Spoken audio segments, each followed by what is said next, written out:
Good morning बच्चों। Online class में आपका पुनः स्वागत है। प्यारे बच्चों, आज हम चैप्टर नंबर 3 समकालीन विश्व में अमेरिकी वर्चस्व के बारे में बच्चों अध्ययन करेंगे। पार्ट 1 चैप्टर नंबर 3 स्टार्टिंग से परिचय से हम इस पाठ का आरंभ करेंगे। सर्वविदित है कि शीत युद्ध के पश्चात अमेरिका विश्व पटल पर महाशक्ति बनकर उभरा या उदय हुआ। तो बच्चों, जैसा हम सभी जानते हैं कि वर्तमान में भी अमेरिका एक महाशक्ति के रूप में विश्व पटल पर उभरा हुआ है। ठीक ऐसा ही शीत युद्ध के बाद अमेरिका विश्व पटल पर एक महाशक्ति के रूप में उभरा, जिसका कोई भी प्रतिद्वंदी नहीं था, अर्थात उसके सामने कोई नहीं ठहरता था। इस काल को एक ध्रुवीय काल अथवा अमेरिकी प्रभुत्व काल कहा जाए तो अतिशयोक्ति नहीं होगी, अर्थात हम इस काल को एक ध्रुवीय काल भी कह सकते हैं। प्रस्तुत अध्याय में हम आपके अमेरिका प्रभुत्व की प्रकृति, उसकी सीमाओं के विस्तार तथा उसको समझने का प्रयास करें। प्रथम खाड़ी युद्ध से लेकर इराक आक्रमण तक अमेरिकी नेतृत्व का क्रम चल रहा है। एक ध्रुवीय विश्व के उदय की उक्त गाथा का प्रारंभ इसी घटनाक्रम की चर्चा द्वारा करेंगे।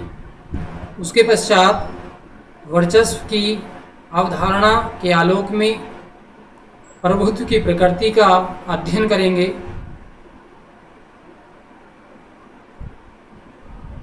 उसके पश्चात राजनीतिक, आर्थिक, सांस्कृतिक दृष्टिकोण आदि के बारे में भी इस चैप्टर में हम जानने का प्रयास करेंगे।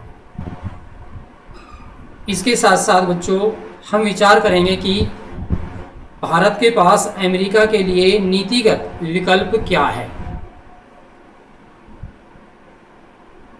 इसके साथ साथ हम इस निष्कर्ष पर पहुंचेंगे कि क्या अमेरिका का कोई विकल्प, अर्थात अन्य देश भी अमेरिका के विकल्प के रूप में हमारे सामने आ सकता है। तो हम अमेरिका के वर्चस्व को कुछ घटनाओं के माध्यम से जानने का प्रयास करेंगे या समझने का प्रयास करेंगे बच्चों। तो 3 छोटी छोटी कहानियों के माध्यम से, घटनाओं के माध्यम से यह बताया गया है कि अमेरिका का वर्चस्व किस प्रकार कायम हो गया था। पहला है जो आयशा है। आयशा एक बच्ची है। तो आयशा बगदाद के एक स्कूल की प्रतिभाशाली छात्रा थी। तो बच्चों, आयशा कौन थी? एक छात्रा थी जो बगदाद के स्कूल में पढ़ती थी। उसका एक स्वप्न था कि वह किसी अच्छे विश्वविद्यालय में एक चिकित्सा पद्धति का अध्ययन करे, अर्थात एक कुशल डॉक्टर बनना चाहती थी। लेकिन दुर्भाग्यवश क्या होता है, 2003 में हवाई हमलों में छोड़ी हुई मिसाइल उसके छिपने वाले गोपनीय क्षेत्र पर पड़ी और वह अपनी टांग गंवा बैठी। अर्थात 2003 के हवाई हमले में उसकी एक टांग जाती रही, उसके शरीर से अलग हो गई या गंवा बैठी। बहुत साहस कर वह फिर से चल सकी, लेकिन उसने हिम्मत नहीं हारी। वह चली, लड़खड़ा कर उसने पुनः खड़ा होने का प्रयास किया। उसकी जीवट शक्ति जब भी बुलंद थी, उसका स्वप्न अब भी जीवित रहा, किंतु विदेशी सेनाएं उसके देश में फैली हुई थी, अर्थात अमेरिका की सेनाएं अभी भी बगदाद में फैली हुई थी। तो पहली घटना है ये। इसी क्रम में डरबन, अर्थात दक्षिणी अफ्रीका में के निवासी आबू एक प्रतिभाशाली कलाकार हैं जिनका नाम है जाबू। जो पारंपरिक जनजातीय चित्रकला का शौकीन है। उसका स्वप्न है कि वह एक अच्छे कला केंद्र में कला सीखने के पश्चात अपनी व्यक्तिगत स्टूडियो खोले, अर्थात वह एक अपना स्टूडियो खोलना चाहता है। किंतु उसके पिता की इच्छा थी कि जाबू अध्ययन करके पूर्व पारिवारिक व्यवसाय को संभाले, अर्थात जो पुश्तैनी काम है वह उसको करे। जाबू के पिता का स्वप्न है कि जाबू पढ़ लिख कर जब बड़ा हो जाएगा तो वह उसके कार्यों में हाथ बटाएगा, अर्थात वह उसके साथ व्यापार में भागीदारी करेगा। एक और घटना बच्चों पर्थ ऑस्ट्रेलिया की है। यहाँ के निवासी आंद्रेई अपने माता पिता के साथ रूस के प्रवासी रूप में आया था, अर्थात चर्च में जाते समय अथवा जब वह कभी जीन्स पहन लेता तो उसके मम्मी पापा, उसका परिवार वाले क्रोधित हो जाते, क्योंकि वह नहीं चाहते थे कि आंद्रे चर्च में सभ्य तथा शालीन प्रतीत हो। आंद्रे का तर्क था कि जीन्स फुल कंफर्टेबल है, अर्थात उसे पहनने में ज़्यादा सुविधा महसूस होती है। उसको पहनने के पश्चात उसे स्वतंत्रता की अनुभूति होती है, ऐसा मानना आंद्रेई का था। लेकिन आंद्रेई के पिता अपनी पत्नी को समझाते थे, लेनिनग्राद में रहते हुए वह भी अपनी युवावस्था में जीन्स पहनते थे, अर्थात वो चाहते थे उनके पिता कि कोई बात नहीं यदि आंद्रेई जीन्स पहनता है, लेकिन उनकी मम्मी उसके पक्ष में नहीं थी। आंद्रेई को अपनी माँ से इस विषय में अनेक बार बहस भी हुई थी। तो बच्चों तीनों घटनाएं अलग अलग हैं, लेकिन परिस्थितियां एक सी हैं, एक समान हैं। हो सकता है जाबू की परिस्थितियां वह विषय पढ़ने तथा जिसमें उसकी रुचि ना हो, उससे अलग आयशा का सौभाग्य है कि वह अपनी एक टांग खोकर भी जीवित है। आंद्रे की पसंद, उनकी आकांक्षाओं अपने माता पिता से बच्चों भिन्न है। तो तीनों की समस्याओं में एक बात समान है कि ये तीनों अमेरिकी वर्चस्व के शिकार हुए थे, अर्थात कहीं ना कहीं तीनों ही जो कहानियों के माध्यम से जो घटनाएं दर्शाई गई हैं उसमें सिद्ध होता है कि तीनों अमेरिका वर्चस्व के शिकार रहे होंगे। हमारी चर्चा में संयुक्त राज्य अमेरिका के स्थान पर आधुनिक लोकप्रिय शब्द अमेरिका का प्रयोग होता है। अमेरिका शब्द से उत्तरी अमेरिका तथा दक्षिणी अमेरिका नामक दो महाद्वीपों का अर्थ ध्वनित भी होता है। संयुक्त राज्य अमेरिका मात्र के लिए अमेरिका शब्द का प्रयोग उसके वर्चस्व का प्रतीक है, अर्थात पूरे विश्व पटल पर अमेरिका एक महाशक्ति के रूप में उभरकर सामने आया। नए टॉपिक है बच्चों, इसी में नए विश्व की शुरुआत।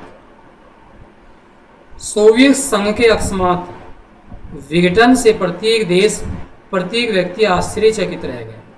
अर्थात बच्चों जब सोवियत संघ का विघटन हो गया तो पूरे विश्व पटल पर सभी देश आश्चर्यचकित रह गए। दोनों महाशक्तियों में से एक अपनी अस्तित्व को खो चुका था, किंतु द्वितीय विश्व युद्ध का वर्चस्व पूर्ण शक्ति के साथ उपस्थित था।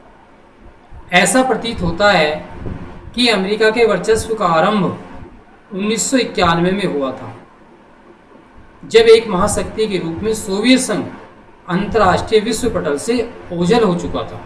अर्थात सोवियत संघ के विघटन के पश्चात 1991 में अमेरिका विश्व पटल पर एक विश्व शक्ति के रूप में उभरकर सामने आया। उक्त बात किसी सीमा तक बच्चों सत्य भी होती है, किंतु दो अन्य महत्वपूर्ण तथ्य भी हैं। प्रथम तो यह है कि अमेरिकी वर्चस्व के इतिहास की समय सीमा नहीं है, अपितु इसे द्वितीय विश्व युद्ध की समाप्ति अर्थात 1945 के समय से ही समझा जाता है। अर्थात ऐसा माना जाता है कि द्वितीय विश्व युद्ध की समाप्ति के साथ अमेरिका का वर्चस्व पूरे विश्व पटल पर स्थापित हो गया था। दूसरा तथ्य जो बताया गया है, 1991 में ही अमेरिका का वर्चस्व व्यवहार में नहीं था, लेकिन स्थितियां स्पष्ट कर रही थी कि द्वितीय विश्व युद्ध के काल में जो हो रहा था वह 1990 के अगस्त माह के ईरान ने कुवैत पर आक्रमण किया और उस पर तीव्रता से अत्यधिक स्थापित कर लिया।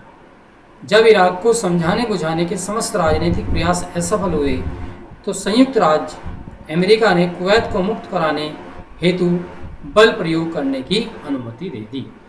तो इस घटना से यह स्पष्ट होता है कि इराक हमले के बाद से अमेरिका ने अपना वर्चस्व कायम स्थापित कर लिया और दो या दो से अधिक राष्ट्रों के बीच वह अपनी भूमिका निभाना प्रारंभ कर दी, क्योंकि उसने कुवैत को मुक्त कराने के लिए बल शक्ति का प्रयोग किया। संयुक्त राष्ट्र संघ में कुवैत को मुक्त कराने हेतु अमेरिका को उसकी परमिशन दे दी गई। शीत युद्ध के उपरांत अधिकतर विश्वों में तटस्थ रहने वाले द्वितीय राष्ट्र संघ को दृष्टिकोण एक नाट्य विषय था। अमेरिका के तत्कालीन राष्ट्रपति जॉर्ज बुश इसे नवीन विश्व व्यवस्था का नाम देते हैं।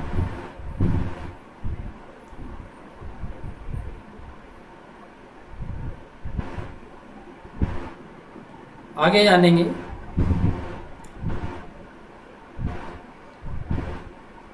अब अमेरिका ने अपार सैन्य बल के आधार पर लगभग जो 34 देशों के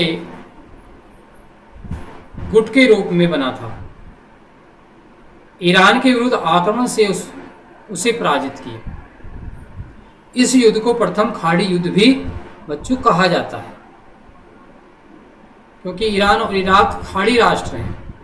उक्त सैन्य अभियान को संयुक्त राष्ट्र संघ द्वारा अमेरिका डेजर्ट स्ट्राम का नाम दिया गया। इस सैन्य अभियान के प्रमुख अमेरिका जनरल नॉर्मन श्वार्ज़कोव थे। 34 देशों की इस सामूहिक सेना ने 75% सैनिक जो थे अमेरिकन थे। अर्थात जो सेना तैयार की थी 34 देशों की अमेरिका ने, उसमें 75% जो सैनिक थे बच्चों वो अमेरिका के ही थे।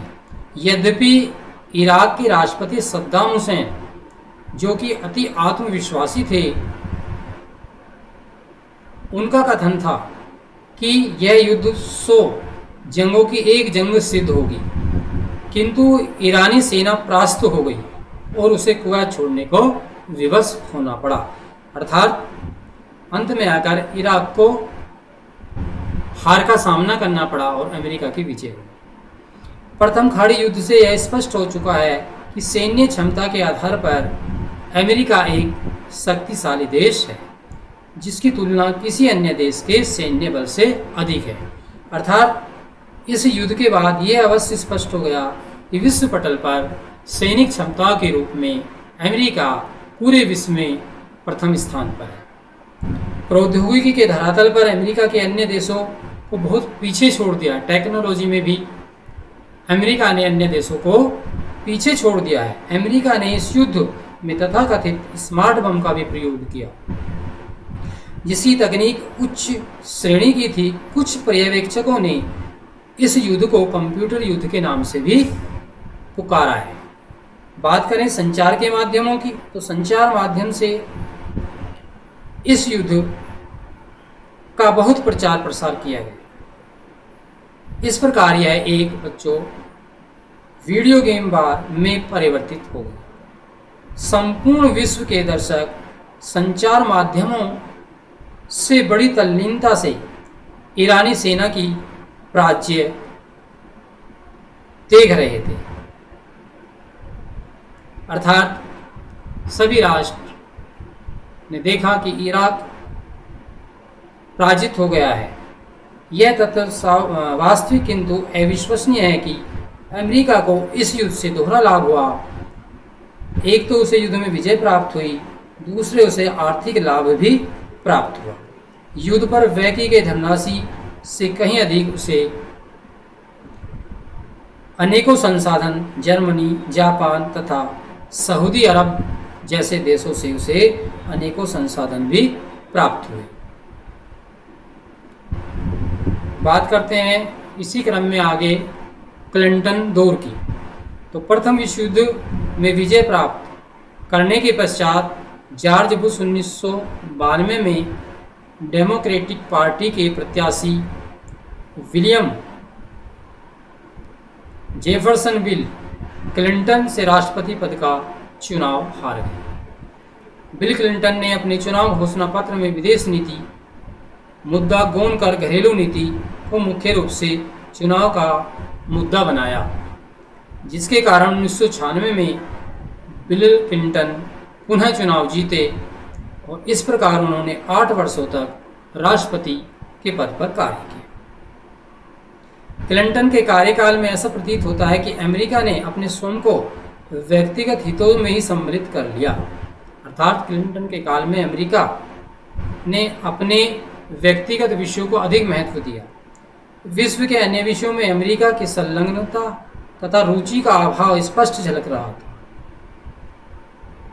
विदेश के संदर्भ में क्लिंटन प्रशासन ने सैन्य शक्ति एवं अंतर्राष्ट्रीय सुरक्षा जैसी नीरस राजनीति के स्थान पर लोकप्रिय या लोकतंत्र की वृद्धि को बढ़ावा दिया। उन्होंने जलवायु परिवर्तन, विश्व परिवर्तन जैसे लोकप्रिय तथा सर्वव्यापी विषयों पर अपना ध्यान केंद्रित किया। अस्तु क्लिंटन काल में ही अमेरिका सैन्य बल के प्रयोग के लिए सावधान प्रतीत होता था। इसी प्रकार 1919 में अर्थात 1999 की घटना के अंतर्गत उसने अपने प्रांतों कोसावो में यूगोस्लाविया ने अल्बानिया लोगों द्वारा किए गए आंदोलन को सैन्य बल द्वारा कुचल दिया गया। कोसावो में अल्बानिशाई लोगों की बहुलता है। उनके आंदोलन प्रत्युत्तर में अमेरिकी नेतृत्व में नाटो के देशों के द्वारा यूगोस्लाविया के क्षेत्रों पर 2 माह तक भीषण बमबारी की गई, अर्थात सैन्य बल का प्रयोग किया गया।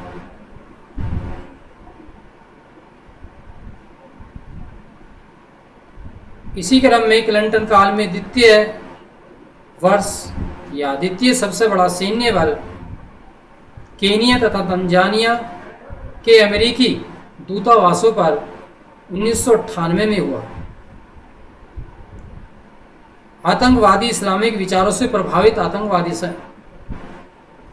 संगठन अल-कायदा को उक्त घटना का उत्तरदायी माना गया। इस शस्त्र वर्षा के कुछ समय उपरांत राष्ट्रपति क्लिंटन ने ऑपरेशन इनफाइनाइट रीच का आदेश दिया। उक्त अभियान के अंतर्गत अमेरिका द्वारा सूडान तथा अफगानिस्तान के अल-कायदा के स्थानों पर अनेक बार आक्रमण किए गए, क्योंकि अमेरिका अपना वर्चस्व अन्य देशों पर कायम करना चाहता था। अमेरिका ने अपने इस कृत्य के लिए संयुक्त राष्ट्र संघ की अनुमति लेने तथा अन्य अंतर्राष्ट्रीय कानूनों के विषय में सजग पालन करने की आवश्यकता नहीं समझी। अर्थात उन्होंने इस बार अंतर्राष्ट्रीय संयुक्त राष्ट्र संघ को भी कोई विशेष महत्व नहीं दिया। अमेरिका इस प्रकार के आरोप भी लगाए गए कि उसने अपने सैन्य बल का प्रयोग जन निवासी स्थानों पर भी किया, अर्थात ऐसे स्थानों पर भी अमेरिका ने बमबारी की जहां पर लोग निवास करते थे। इसमें निर्दोष नागरिकों को आतंकवाद से कोई संबंध नहीं था, किंतु जब इतिहास पर दृष्टिपात करते हैं तो यह मात्र आरंभ ही था, ऐसा प्रतीत होता है। तो बच्चों, इस प्रकार अमेरिका ने अपने विश्व पटल पर अपना वर्चस्व कायम करना प्रारंभ कर दिया। तो बच्चों, आज के ऑनलाइन क्लास में आज हम इस टॉपिक को यहीं समाप्त करते हुए नए टॉपिक पर पुनः चर्चा करेंगे। मैं आशा करता हूँ आप इसको अच्छे से अध्ययन करते हुए समझेंगे। धन्यवाद।